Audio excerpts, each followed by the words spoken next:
ಚಿಟ್ಟಗುಪ್ಪದಲ್ಲಿ ಹಾವು ಕಡಿದು ಬಾಲಕ ಸಾವು.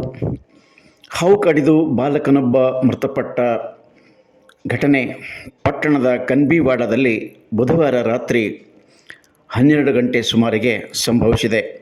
ಮೃತ ಬಾಲಕನನ್ನು ಗುಂಡಪ್ಪ ರಮೇಶ್ ನಿಂಬಗಿ 13 ಎಂದು ತಿಳಿದು ಬಂದಿದೆ.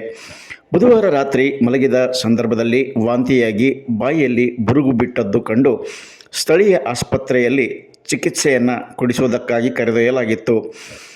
ಪ್ರಥಮ ಚಿಕಿತ್ಸೆಯನ್ನು ನೀಡಿದ ವೈದ್ಯರು ಬ್ರಿಮ್ಸ್ ಆಸ್ಪತ್ರೆಗೆ ಹೆಚ್ಚಿನ ಚಿಕಿತ್ಸೆಗಾಗಿ ಕರೆದೊಯ್ಯುವಂತೆ ಸೂಚಿಸಿದ್ದರು.